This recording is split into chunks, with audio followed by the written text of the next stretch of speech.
Good morning, welcome to the Celtic Way morning briefing live. It's Monday morning, the morning after the afternoon before, and Celtic defeated Aberdeen 2-1 in the Scottish Premiership yesterday at home to stay 4 points behind Rangers in the title race. I'm Haggerty 10, as you can see for the handle. I'm joined by Sean Martin, DCW, and the wonderful Alison McConnell also joins us today. How are we doing, guys? You all right? Not bad, Tony. Yourself? I've been better. I'm a bit bunged up, as you can probably hear, so forgive me if any untoward noises come from my mouth and whatever. Now, we'll deconstruct this game. Another win for Celtic, Sean. Yep. It's all about winning at this time of the season, isn't it? Critical juncture of the season, and they just keep on Rangers' coattails after Rangers won 3-1 at Livingston a couple of hours before to go 7 points ahead for a small time. That's it, aye. It is all about winning. We will obviously come to the performance and the ins and outs of that, but overall, there's a couple of comments I've already said. It's not a great game, but it's 3 points, and that is the most important thing. Against a difficult team, as I said, I know they're not generally been performing well results wise, but I thought Aberdeen actually played all right, and spoiling tactics aside, actually did try and pass the ball out from Celtic's press quite a lot.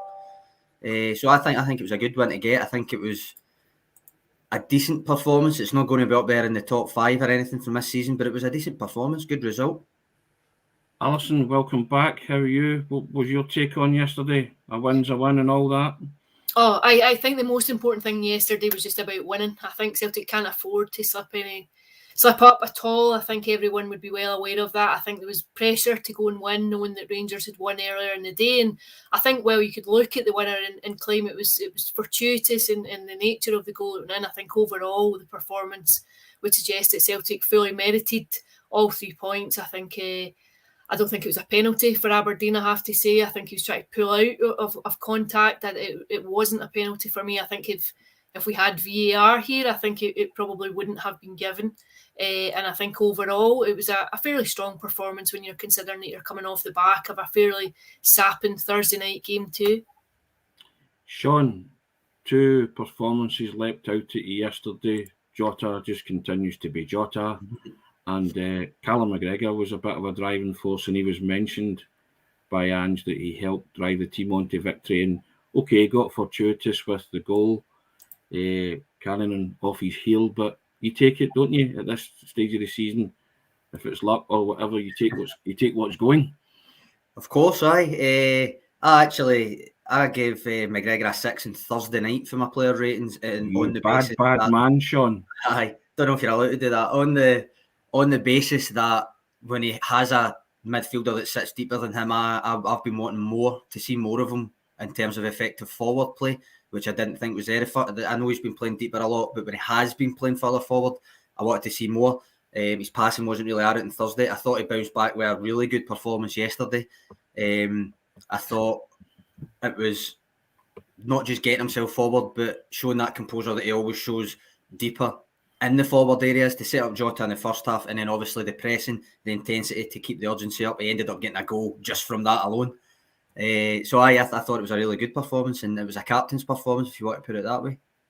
Alison, beautiful first goal.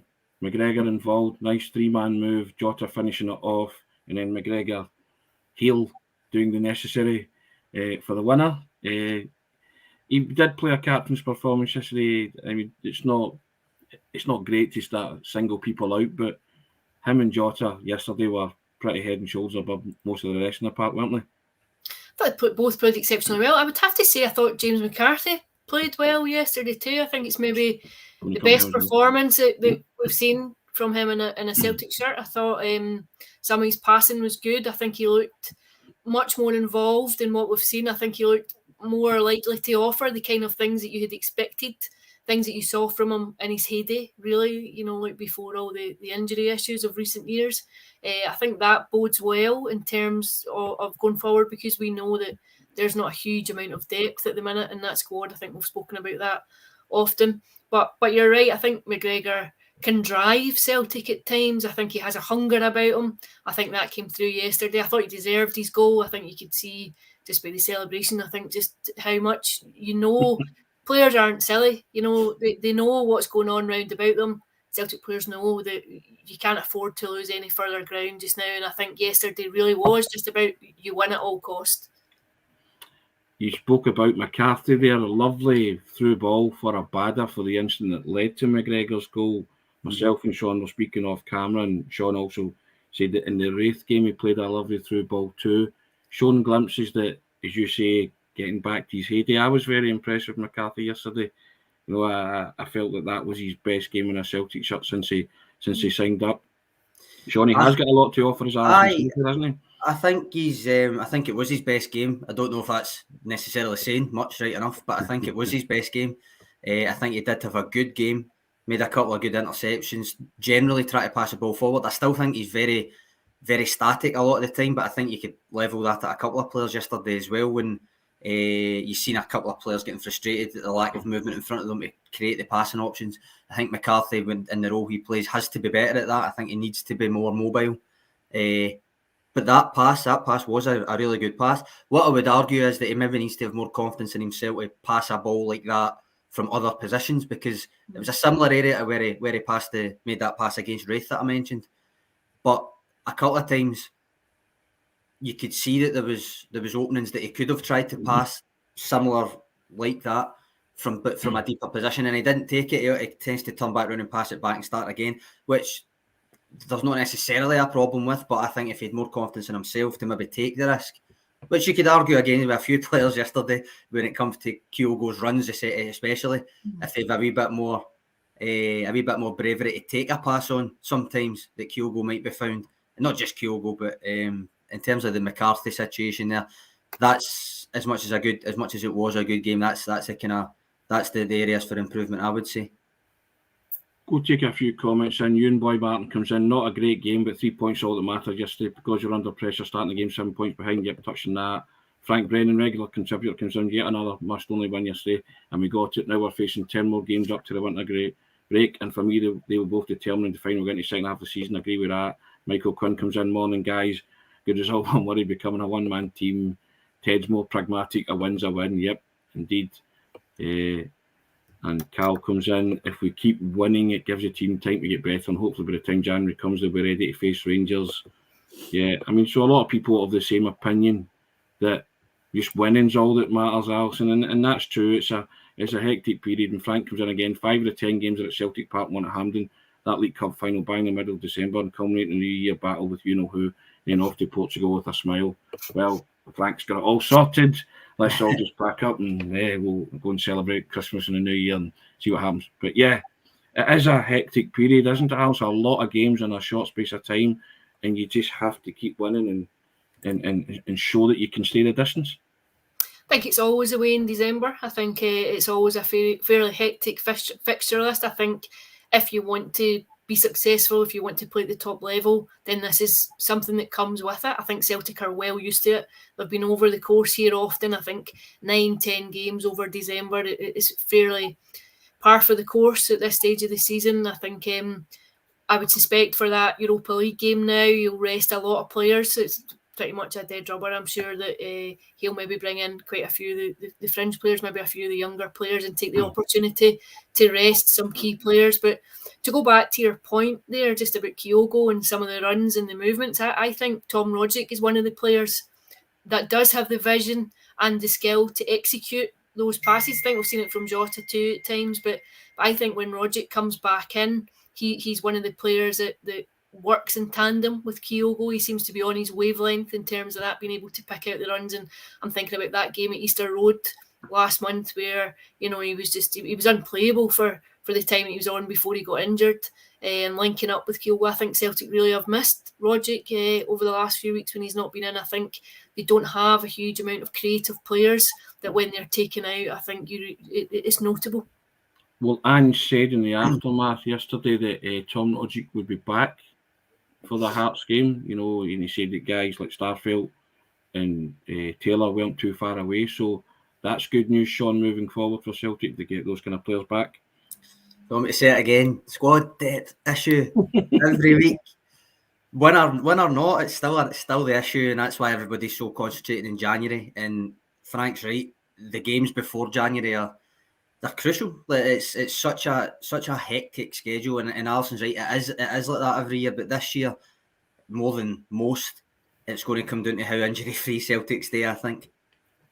Yeah. And a couple of more comments.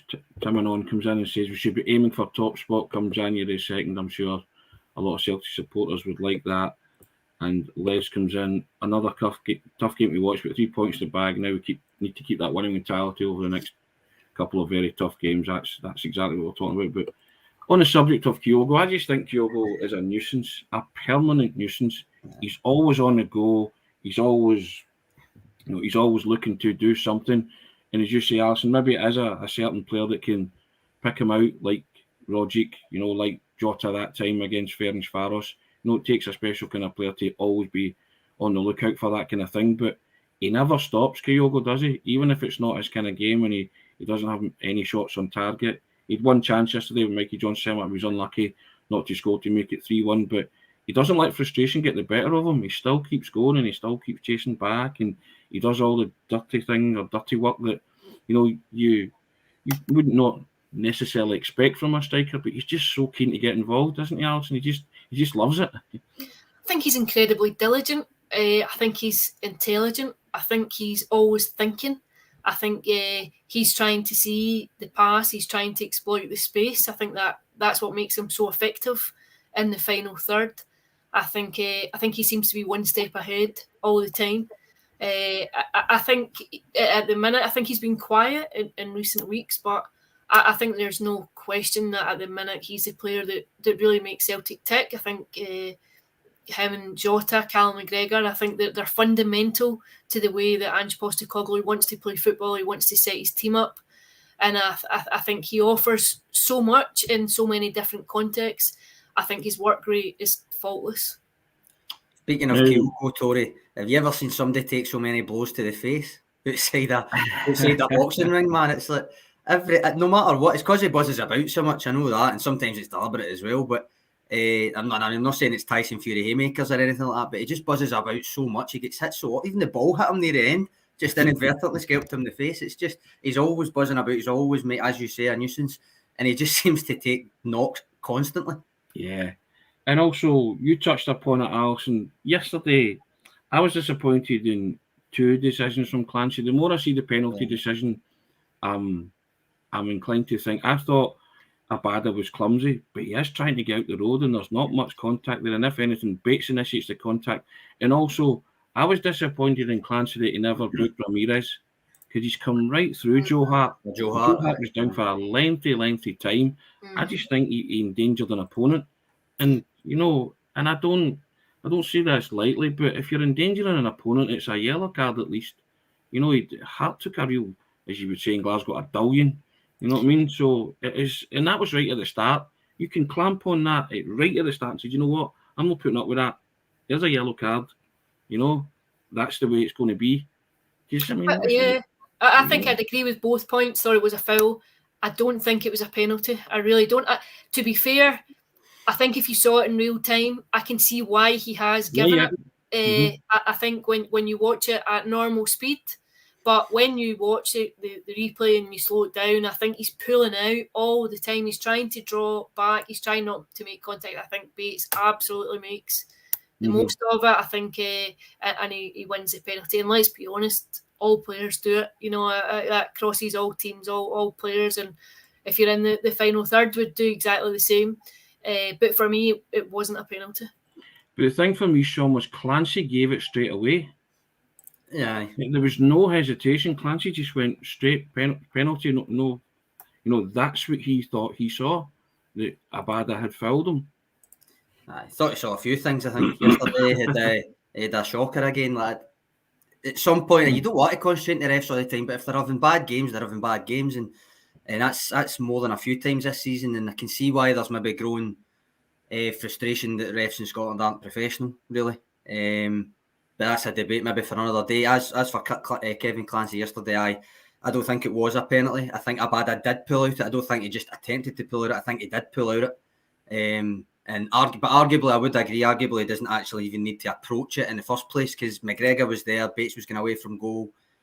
It was a bad decision to approach it to begin with, but I think he did pull it. I don't think it was an attempt to pull it. I think he actually did pull it. Yeah. Now, we don't like to talk about things off the park, but I think it'd be churlish not to mention a couple of things that happened yesterday, Sean. We spoke off air as well with Alison. We agreed that we would mention these things. First one being a further protest from the Green Brigade, sit-down protest after the game in relation to Bernard Higgins' appointment. They stayed in the stadium for a while, and there is real depth of feeling about this, Sean. They just don't want Bernard Higgins anywhere near the Celtic board, and they will dig their heels in and protest as much as they can to try and get their message across to the current members of the Celtic board not to bring this guy onto the board of the club. What's your thoughts on that?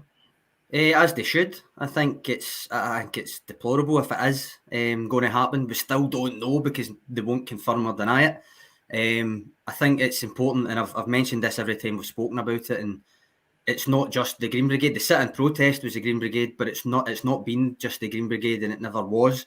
They're obviously the most kind of the fan group that's most in the spotlight, but it was never just the Green Brigade that were against the potential appointment, which I've been at pains to stress whenever we've mentioned it. There was other fan groups, and I think after the AGM, the decision to put out a statement co-signed not just by fan groups but by some fan media outlets, and then more importantly well over 100 Celtic supporters clubs, was absolutely the right decision.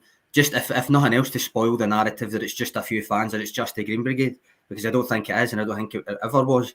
I would say on top of that, the board's silence throughout it all has been deafening. The AGM, they were asked specifically about it, wouldn't answer, just refused to answer. And as I says to Graham McGarry when we've done our post-AGM kind of debrief, just fundamentally, why are they even giving themselves this headache over a role that you would imagine feasibly many other people could do? Alison, your take on it? I think it really just highlights at the minute the chasm that exists between the board and the supporters. I think it's a gulf that's grown over the last decade, and I think it's an incredibly unpopular appointment. I can appreciate why Celtic fans don't want it, and I think the unwillingness to engage in any level at best, and I'll stress the word at best, I think the optics of it don't look good. That there's no desire to bridge the gap. There doesn't seem to be any inclination to offer explanations or to engage at all, and I don't think it augurs well at all. I think it just highlights how out of touch the current board are with the existing fan base. And again, to go back to not being a good look, I think when you see the fines that were handed out by Police Scotland when there's a foodbank collection prior to the game, I think you can see just why there is a level of hostility to the appointment, and I think it further oxygenates that argument about him not being the right man for the job and to come into the club. Alison touched upon it there, Sean. That's the other instant that there was fines handed out to guys in the vans who were collecting who were making food bank collections. Police Scotland fined, I think it was 4 of them, Alison, you said for 60 quid on the spot fines, wasn't it? I believe so. that we're I'm only going with Twitter. Yeah. I'm only going with and we'll stress that we're getting a side of a particular narrative here, and that's what seems to be that's what seems to have happened.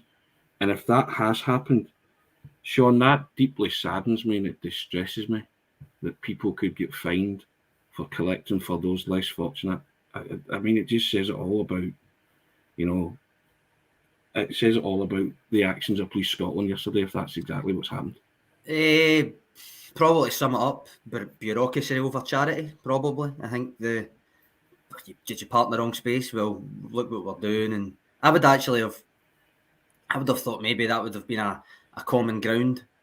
I mean, they have a food bank collection all the time, every year. It's no surprise that they're going to do it. Why not? Why does, even just for good grace, why would the club not facilitate it on an area of the ground they know is going to be fine and different things? And all right, park somewhere that's not. But I don't really buy that either, and I don't see why it had to be made a big show of, really, more than anything else. Yeah, well, I know these things detract from what's happening on the pitch, but at least on the pitch, Celtic are winning. They're grinding out results. They're doing it, and whatever happens off the pitch will come to pass. But there's still a healthy depth of feeling there about the Higgins appointment, and also it was a major story that the Celtic fans were talking about yesterday about the foodbank fines. And I saw a lot of on the Twitter boards that many people had volunteered to help pay the fines and stuff, Sean. So again, that just shows you the spirit amongst the Celtic supporters as well, that they always come together in these kind of things, don't they? No, I agree with that, but it shouldn't have to get to that stage, I would say. But no, I do agree with you. I do agree with you. But I think these things detract from what Ange's trying to achieve, and it's one of the commenters said it's a shame that he has to see this, but I think Ange's pretty tunnel visioned, Alison. He's only focused on the job at hand and on the park matters.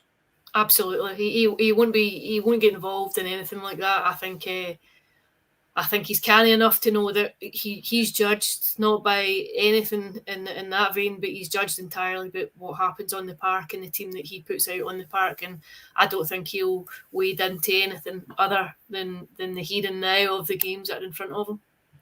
We move on to Hearts and we'll preview that in full as the days go by. But once again, thank you, Sean, for your contribution, Alison, and thanks for all your comments, guys. We always appreciate it. We try to read as many out as we can on the Celtic Way Morning Daily Bulletin. And if you're watching on YouTube, remember and hit subscribe. And if you look at the panel going across, it's a Black Friday deal, £1 a month for 6 months, or a yearly subscription for £17.49, which is 50% off.